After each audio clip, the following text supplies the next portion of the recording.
En la primera mitad de los 70s y gracias a la aparición de Sui Generis, el rock comenzaba a hacerse masivo. Más público en los recitales y más grupos que se formaban eran claros indicios de que el rock había llegado para quedarse.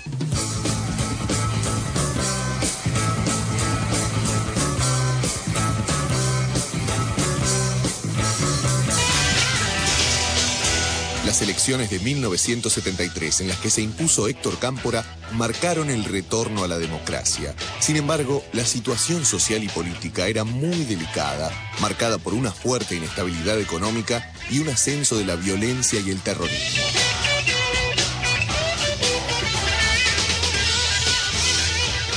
En ese ambiente, la música era un refugio. ¿Por una ideología o por un tipo de música aquí presente? Por la música. ¿Por una ideología o por un tipo de música? Música, ideología también. ¿Y por la ideología también? Sí, sí. El contexto histórico era, bueno, el regreso de Perón, con la masacre de Seiza, la AAA y todo lo que vino después. Y bueno, en ese momento, viste, para un tipo, ya el hecho de ser un tipo joven y si tenías el pelo largo y si tenías barba y pelo largo ni hablar, salir a la calle para ir a ver un concierto del Flaco, de Invisible o de Pescado, era complicado. A la salida, viste, de los conciertos te esperaban los patrulleros, los camiones, paraban un colectivo, lo llenaban de pibes y te ibas a una comisaría. Y los recitales de rock se convirtieron en una misa de la resistencia, en un lugar de encuentro como las catacumbas cristianas. Y es notable porque en esa época los poetas del rock o los tipos que las letras del rock, por ejemplo, León, Charlie, Luis, Spinetta y Porchetto y qué sé yo, buscaban formas de decir cosas sin decirlas.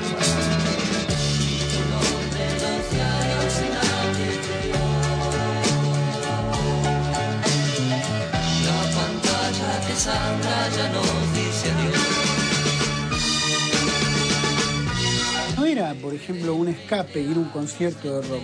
Más bien era todo lo contrario, era un encuentro. Entonces era un lugar en donde vos te encontrabas con que había tipos que te ofrecían una música, una poesía, una lírica y un montón de cosas en donde tu espíritu se encontraba que tenía un lugar en el mundo, más allá de todo lo que ocurría apenas terminaba el concierto y que era la vida cotidiana de la Argentina de ese entonces. Pero al principio, medio a las ponchazos, por ejemplo, Charlie con los discos de La Máquina de Hacer Pájaros, que es un grupo poco conocido, pero que tiene mucha importancia porque es el grupo de transición de la dictadura, y León con sus canciones, el tema de los mosquitos, un montón de temas que hablaban sin decir nada. Porque León ya no podía cantar Hombres de Hierro, no podía cantar los temas fuertes de él. Entonces cantaba temas que parecían casi adolescentes, casi para niños. Todas las abejas y todas las ovejas fueron masacradas por la gran araña. Y en realidad estaban diciendo cosas sobre lo que estaba pasando. Y la gente se daba cuenta de eso.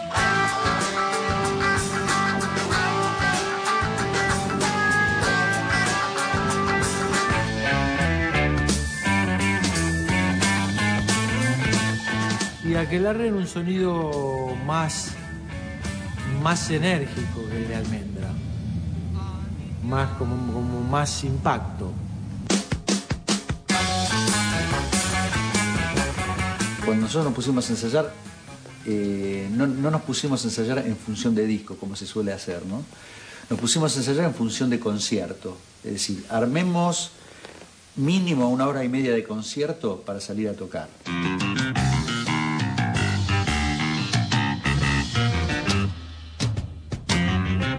El disco ya vendrá, es decir, entonces armamos ese repertorio y posteriormente, bueno, buscamos la posibilidad de grabarlo. Porque tenemos también un costado más rockero o bluesero que lo aportaba Hugo González Neira y Héctor Stark. Fue una combinación muy piola, esa combinación Rodolfo y yo, y Héctor y Hugo. Dio como un resultado muy interesante. Aquelarre. Emilio del Guercio en bajo y voz, Hugo González Neira en teclados, en la batería Rodolfo García, guitarra de Héctor Stark, son Aquelarre. Creo que el pico de mayor conocimiento de Aquelarre fue, no sé, en el año 73, 74, luego de haber sacado Violencia en el Parque. Violencia en el parque de la ciudad. Es el tema que conoce la gente, aún la gente que no tiene que ver con el rock, ¿no? Fue un tema que se difundió en su momento y la gente identifica eso con el grupo.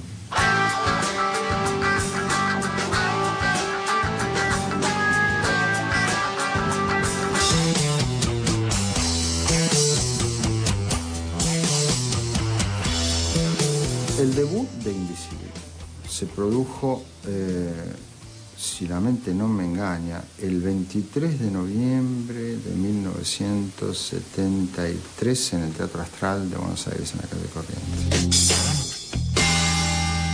Aún en el corazón de la urbe. Nosotros ya habíamos empezado a juntarnos, supongo yo que alrededor de marzo, abril, por ahí. En el año 74 ya salen con el primer disco de Invisible, que se llamaba Invisible, con una tapa hermosa que era un cuadro, un dibujo de Escher, que se llamaba Huella. Yo creo que más que nada lo que se evidenciaba en Invisible era esa comunicación mental y espiritual que había, sobre todo en la primera época de Invisible, entre Pomo, Luis Alberto, Spinetta y yo. Ahí va el Capitán Beto por el espacio. Invisible en 3 años saca 3 discos que son totalmente diferentes. Si bien se conserva obviamente el sonido del grupo, la estética del grupo, pero por ejemplo ya en el segundo disco, que es Durazno Sangrando, del año 75, con la misma formación, es un disco de índole conceptual.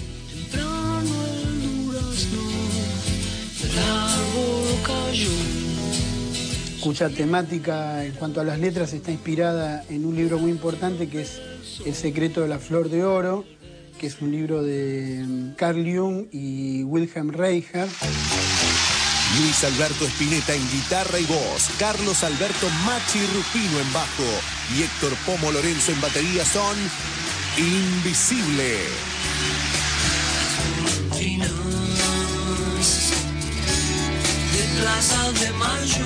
Un año después aparece El Jardín de los Presentes, grabado en el año 76, y no casualmente